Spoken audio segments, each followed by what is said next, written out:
I'm Yaz, your artsy BFF, and today I want to talk about something a little more personal.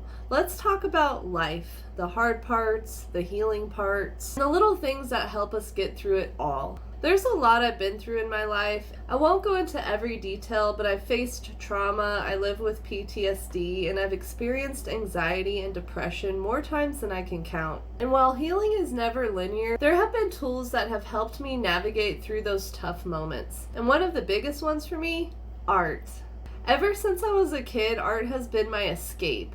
When I'm making something, whether I'm painting, doodling, or crafting, my mind finally gets quiet.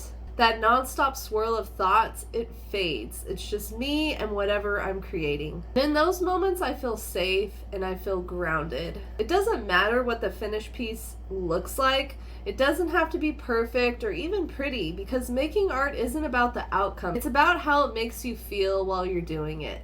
And the best part, you don't have to consider yourself an artist to create. You don't need fancy supplies, you don't even need to know how to draw, and you don't even necessarily need a plan.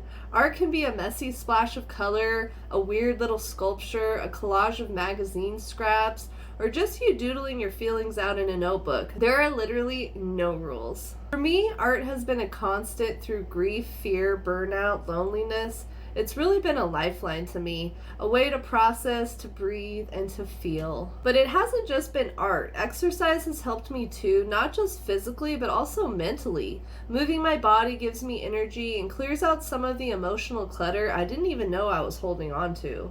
Yoga and meditation have also helped me find stillness, especially on days when my brain is anything but still. They've helped me pause, reflect, and connect with myself in deeper ways. But if I had to choose one thing that's carried me the furthest, it would be art, hands down. So if you're going through something right now, or even if you're not, but you feel off, lost, or stuck, I hope you'll give creating a try. It doesn't matter what it looks like, it doesn't matter what anyone else thinks, just make something, anything, for you. Because creating art can be more than just a hobby, it can be healing. And you deserve that kind of peace. If you want to try a creative project, I have a bunch of fun and easy tutorials you can start with. Art has helped me through so much, and I'd love to help you get started too. For more art advice videos like this one, click this playlist here, and if you haven't yet, please like and subscribe to support this channel. Thank you so much for watching. Happy arting!